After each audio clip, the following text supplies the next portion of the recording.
morning and welcome to another segment of Chargers Talk 4630. I'm your host, Stacey Mallory, and as always, I do what I do to make this a home where Charger fans can come get some good content. I want to thank all of you who took a little time out of your schedule to tune into us. And before we get started, if I can ask you, go on to YouTube, go to the search engine and type in Chargers Talk 4630, press the like button, give a thumbs up, hit the bell on the right, and as always, it don't cost you anything to subscribe. This way, you'll never miss a show or podcast. And also on your device, whether it's a tablet, phone, or computer, it will send you a notification as a reminder that either we are live on the air or we just released the latest content. And remember, you don't have to just be a Chargers fan because everyone who listens and supports us is always welcome here. And again, I can't thank you enough. So, Charger fans, it's rough, man. It's been a rough 2023. We lose another tough one to the Baltimore Ravens, 20-10. And it's a rough season. It's a rough season. I actually thought that Brandon Staley would be fired by now. He hasn't. I know in the Chargers history, they do not fire coaches in the middle of the season. They always want to wait till the season is over and then evaluate everything, evaluate the coaching staff, evaluate the players and all that stuff. So I actually thought this was going to be like a blowout. I really did.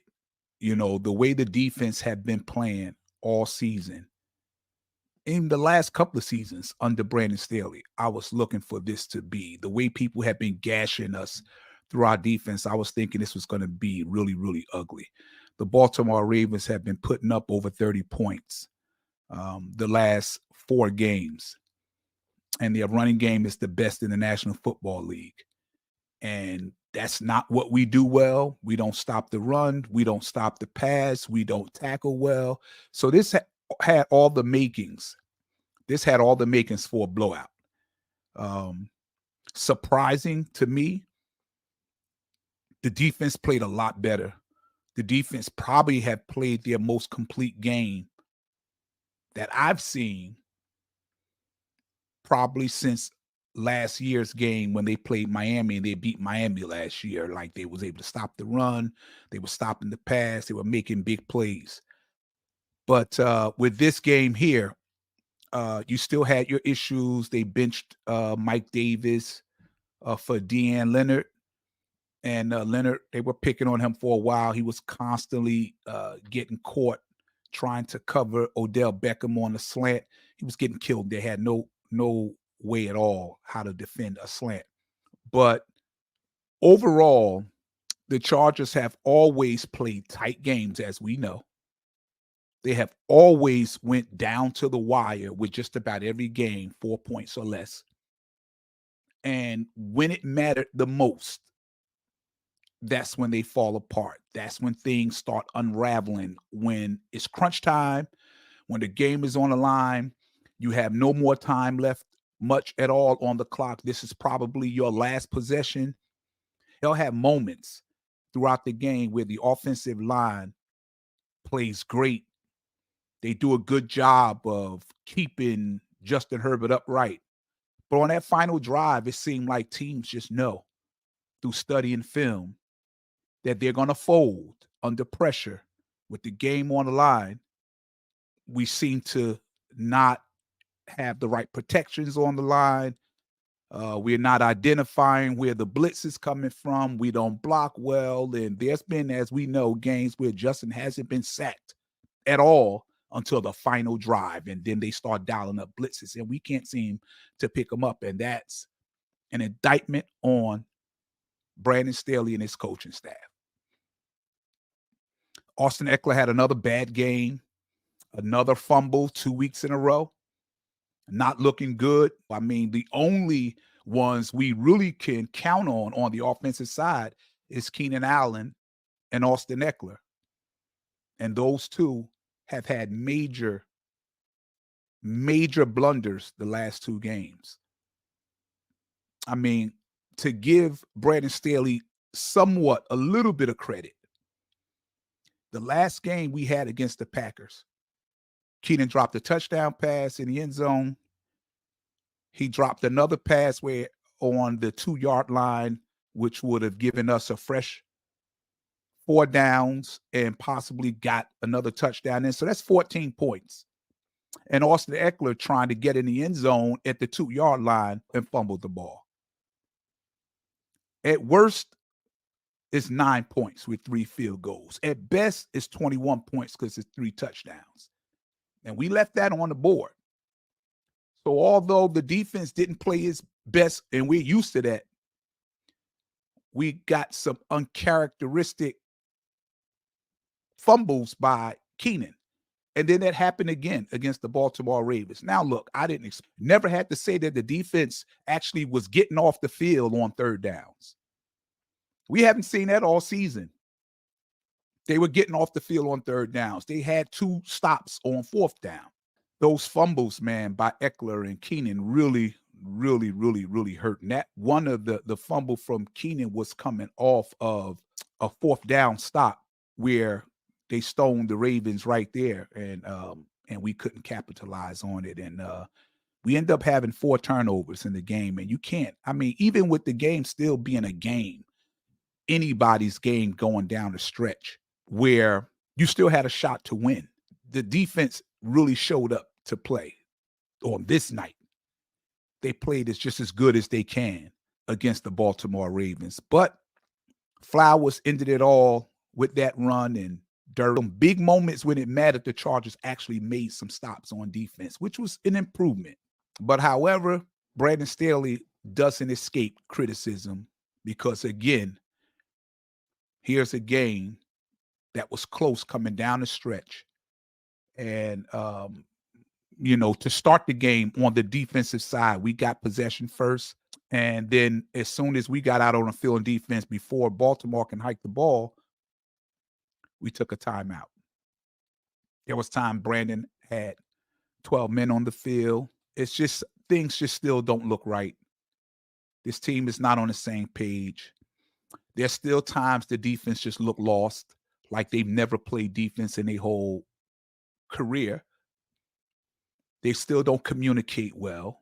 And let me just say, the play calling by Kellen Moore, everybody wants to see him to be the interim coach or he'll take over as the official head coach. He haven't shown me anything. This offense is still stagnant. I mean, hell, if you look at the last 3 years, Justin's numbers were better. Kellen Moore still calling jet sweeps with slow receivers, and you need 1 yard and you call a double reverse in the backfield, it gets blown up. I mean, and then the protections, it's horrible. I know you don't want to see Justin Herbert have another coordinator again in his short career. But just like we know that Brandon is not the guy, we also know that Kellen Moore is not the guy neither. He's really not. We've been yelling and screaming for him to utilize all the tools that's in Justin Herbert's box. I mean, it was good to see the last couple of games, they're starting to run plays or call for plays that implement him running the ball. He's very effective and very fast for a guy that's 6'6", 245 pounds. And you need to see that more. I need to see more rollouts when you face a team that's constantly blitzing and he's just standing in the pocket trying to wait for somebody to come open, and then the play is he gets sacked or gets sandwiched by 2 defenders. Like, come on, man. This coaching staff is really, really bad. And I have accepted the fact that this team is not as good as I thought they were. All the talent for everyone to talk. I think we have more talent on the defensive side than we do the offensive side. On the offensive side, all you have is Keenan Allen and Austin Ekeler. And Austin Ekeler right now look like a fumbling machine. Doesn't look the same. Didn't look the same against Green Bay. Had open field, got past everybody and had free range to nothing but green space in front of him to get to the end zone, and he looked like he was running 5 miles an hour. So I don't know if he was hurt. He looked better in this game running, but he's become a liability now because he can't hold on to the ball. And that hurts. You can't make mistakes against this Ravens defense. 4 turnovers. We were lucky to even still be in it to the end. The officiating was horrendous in this game. I don't know what the referees, they missed a lot. I mean, I would say on both sides, on both teams, the tackles, twice the guard. Before they hiked the ball, these guys were just moving, trying to anticipate the snap count.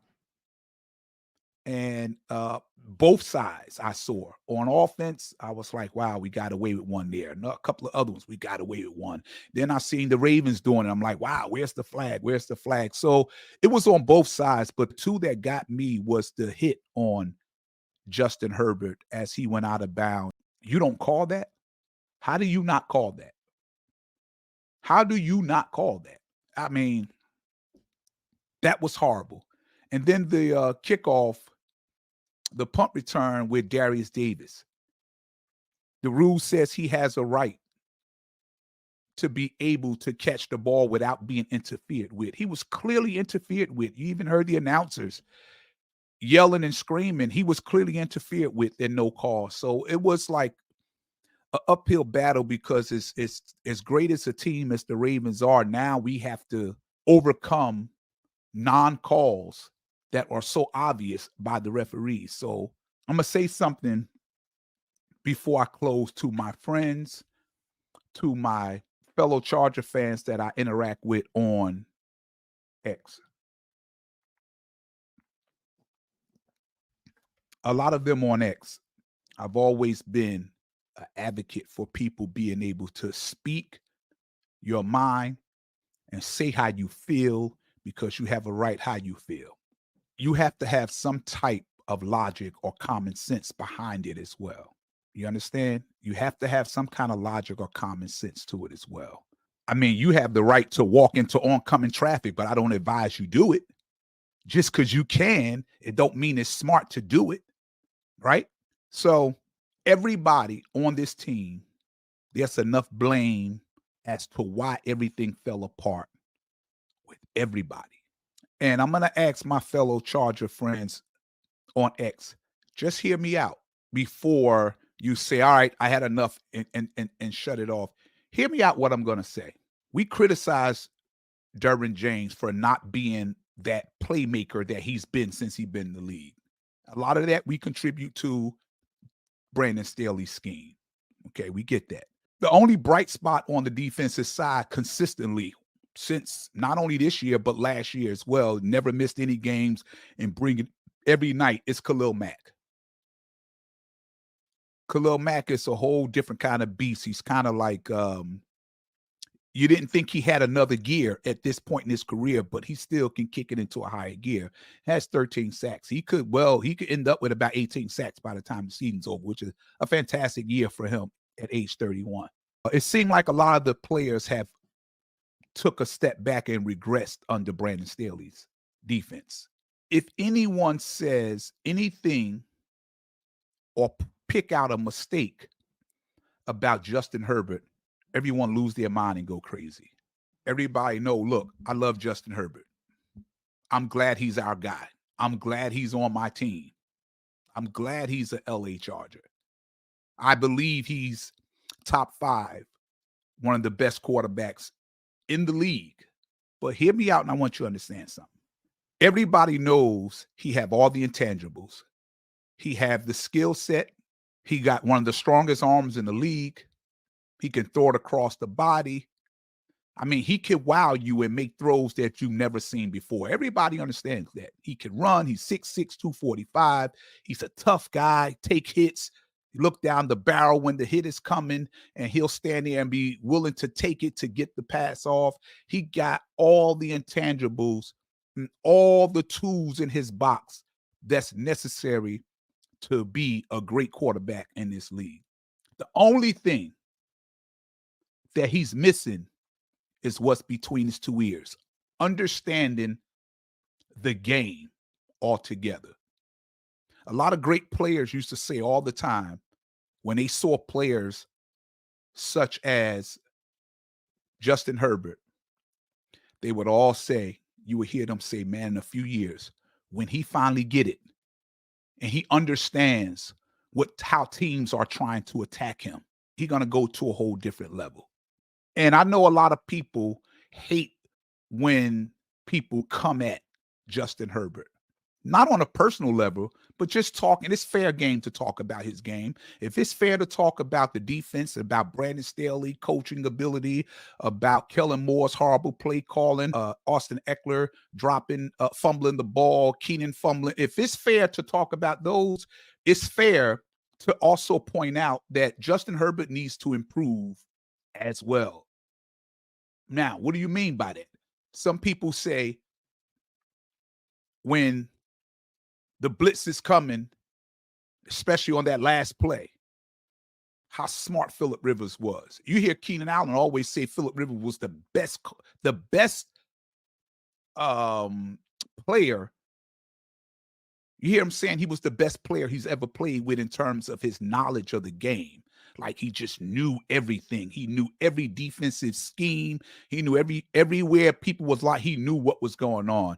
And if you came and tried to disguise a blitz, he would know it. He would point it out. He would change his protections on the line. That's what made him so good. That's what made Peyton Manning so good. It wasn't a lot of things you could fool Peyton Manning with. It wasn't a lot of things you can fool Tom Brady with. On that play, if you could remember, Donald Parham was lined up right across from that defender, who I believe was Jadeveon Clowney. And then you seen Clowney inch over to his left, clear path to Justin Herbert. And as Justin Herbert scanning, once you seen Clowney move 2 steps to the left, you knew he was coming. It's time to make an order, but it's time to call that out. Let it be known he's coming here and get somebody, change the protection on the line. Those things could be true and you still love Justin Herbert. Right? You know, you guys get triggered so much by Emmanuel Acho.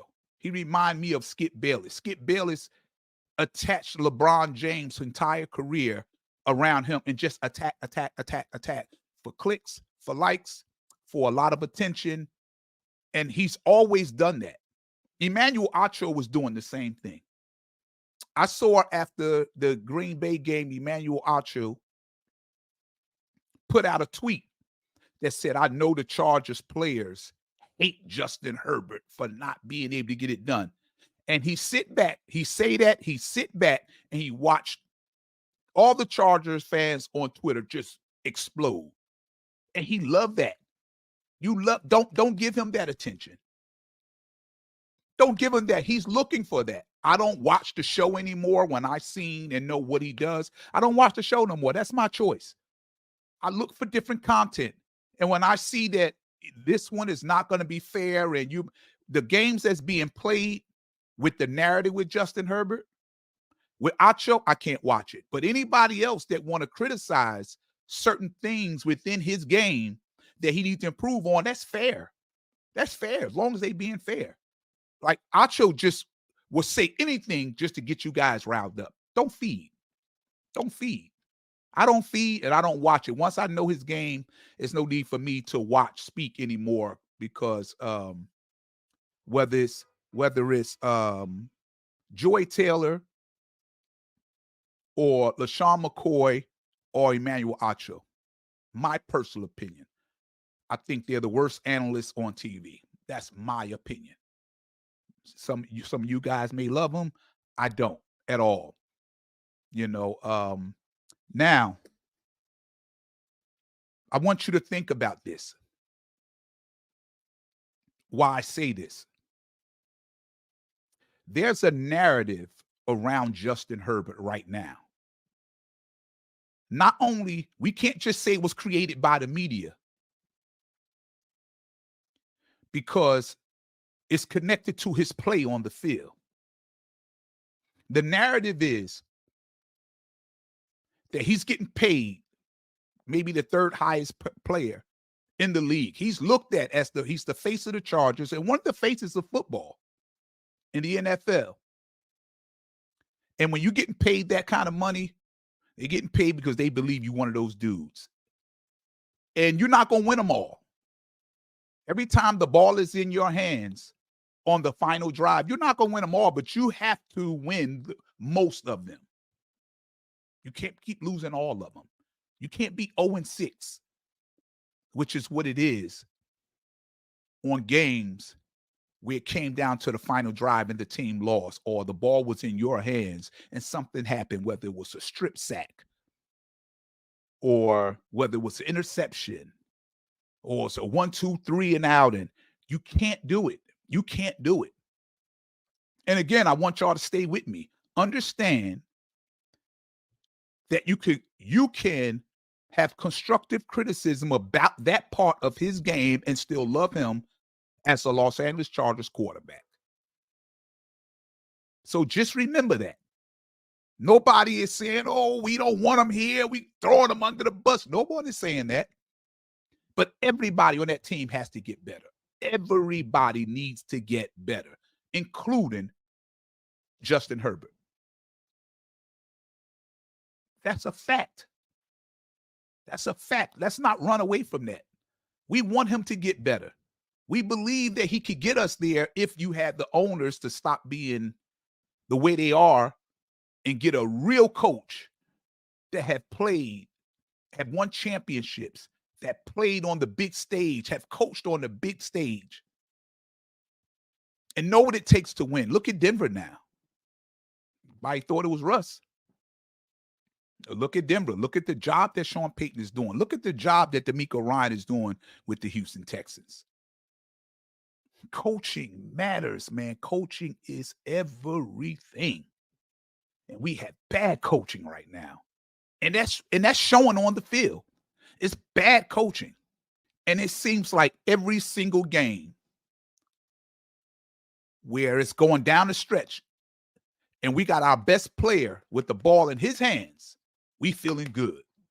If you were the Colts or the Broncos and you were losing the game by 7 points or less, and you had Peyton Manning with the final drive, the ball in his hands, you're happy because you know 9 times out of 10 he's going to get this touchdown. You're that confident. You're that confident if it was Josh Allen with the Buffalo Bills. You're that confident if it was Green Bay when Aaron Rodgers was there. You was that confidence if you were the Chiefs with Pat Mahomes there. So let's be real. We're confident. This is why they paid Justin Herbert all this money. This is what I was telling my son on that final drive. This is why they paid Justin Herbert all that money. He's going to take this down here. We're going to win this game.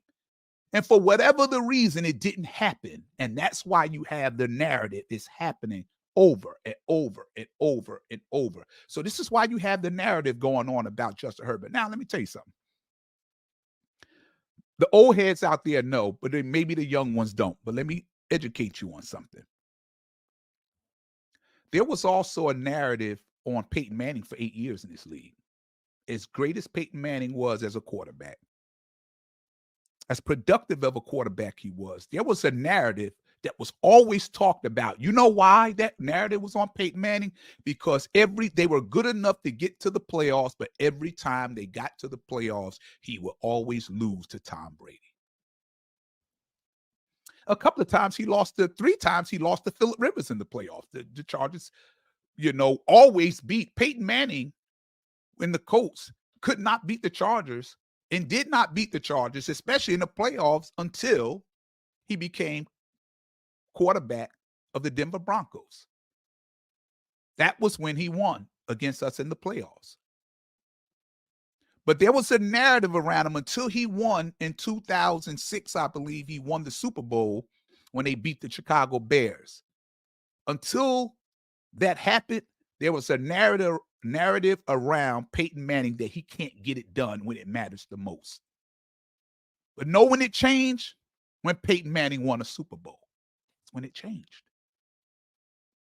When he won a game when it mattered the most, when he won 3 games in the playoffs, got to the Super Bowl and won the Super Bowl. But the narrative changed on him because he always used to cough it up. They had a name for Peyton Manning.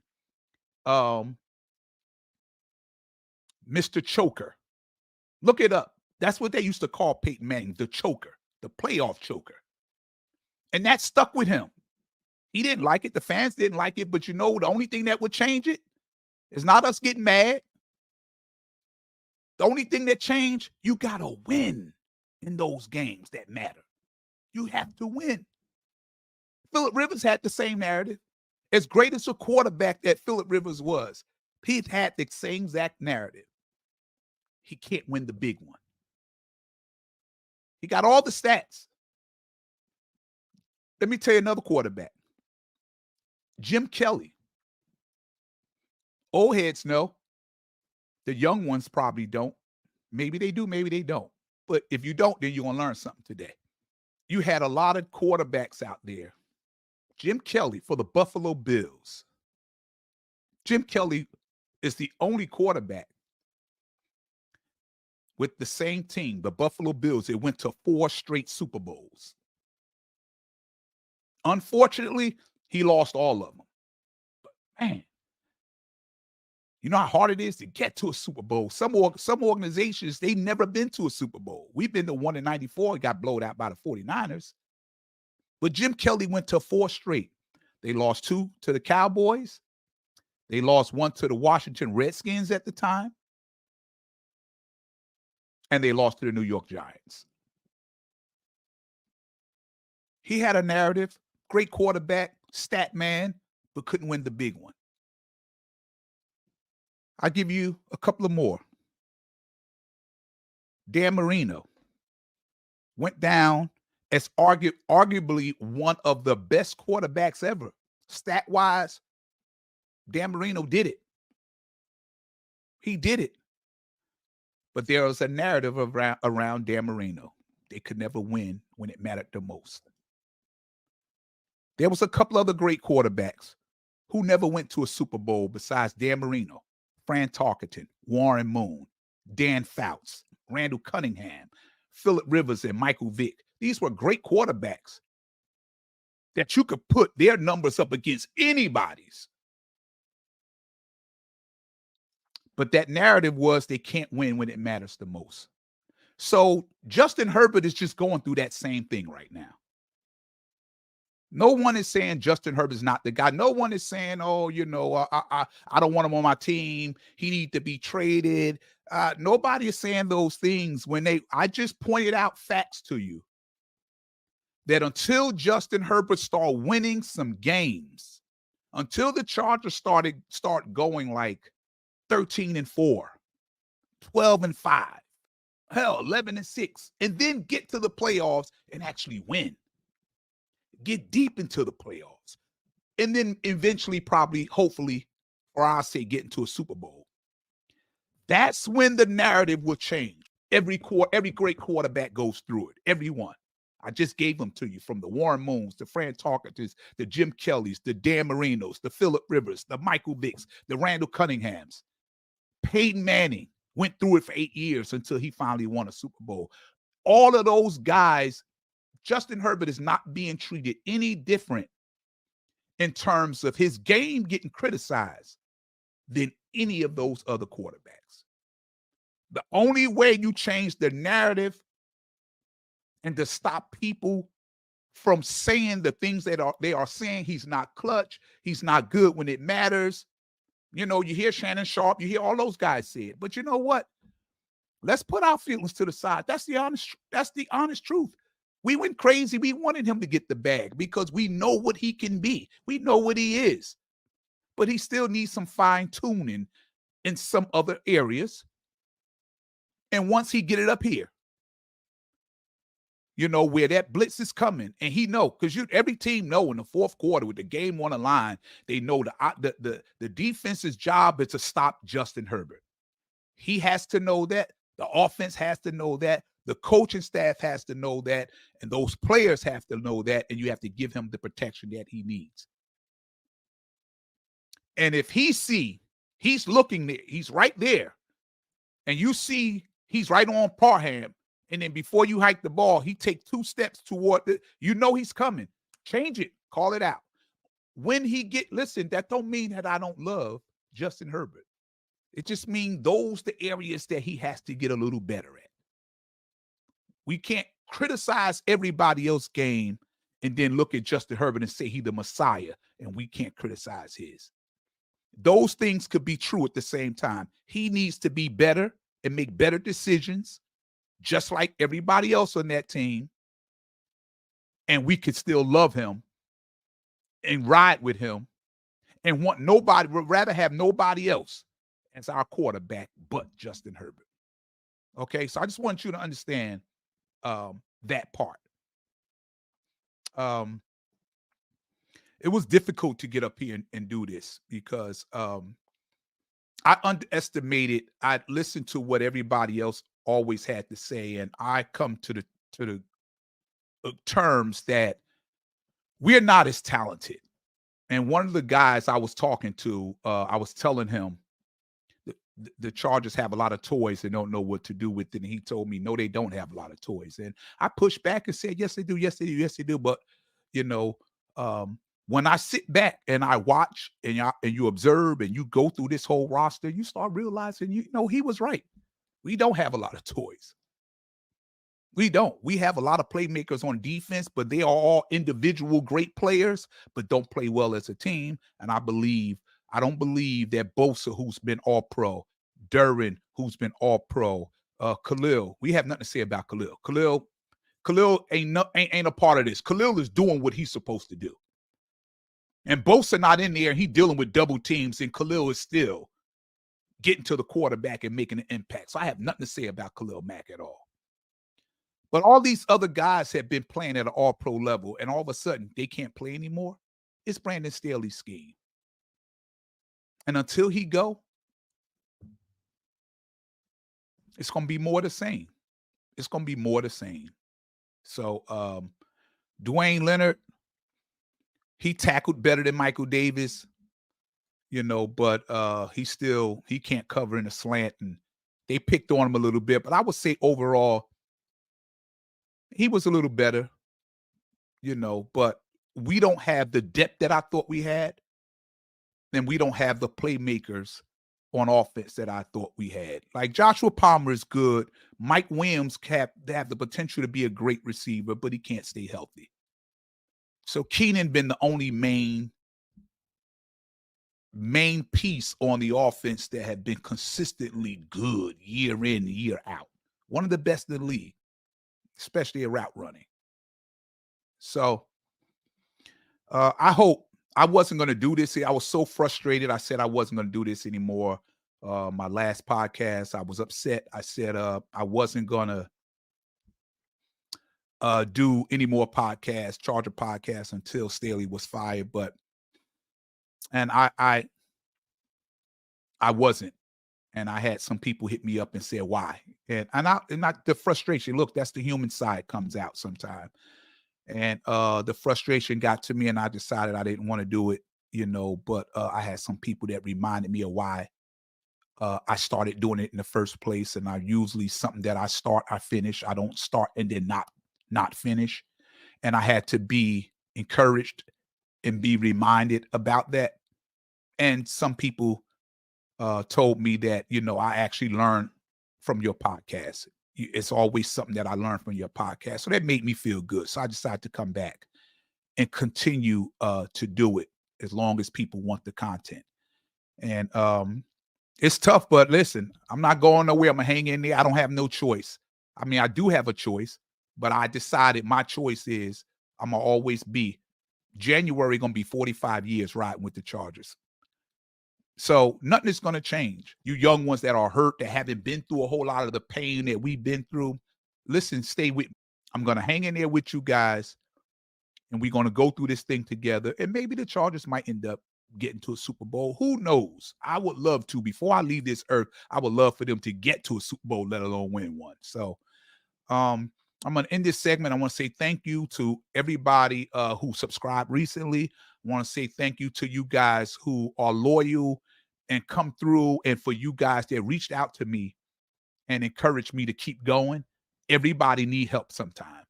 And I'm an older guy. I'm a wise guy. I'm a guy with a lot of knowledge, but I need help sometime too. I need encouragement sometime too. And so I thank you people for being there for me. So I want to say for anybody that's here for the first time, thank you for coming here. If you like what you heard, this is the content you get every week. I encourage you to go on to YouTube, put in Chargers Talk 4630. I mean, like it, give us a thumbs up, hit the notification buttons. This way, anytime we go on live or release any new content, you'll be aware of it. You'll get a notification on your phone that we are now on live, or something was uploaded from us, so you can check it out. More importantly than anything else, it don't cost you one copper penny to subscribe. So if you support what we do and you want to continue to see more of this, please subscribe.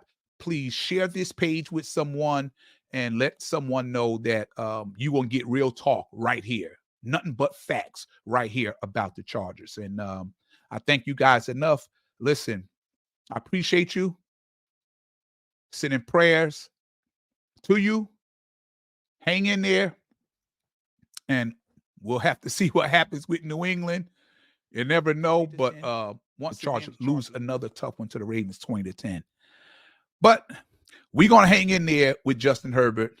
And we're going to keep encouraging and keep sharing our opinions on the ownership to do something, because the owners have to do something. We're going to keep saying it until he either do something, make the right changes, or give up ownership. Really, I mean, it's your team. You do whatever you want. We can't make you give up ownership. But hopefully, if you got a heart and you hear us all the time and you know we deserve better for being loyal supporters and spending our money all the time, that you would turn the team over, sell the team to somebody else who would care enough, at least for the fans. The fans matter. We're the ones who put the money in the pockets. Always remember that. Take care, walk good, and I'll see you on the next podcast. Peace.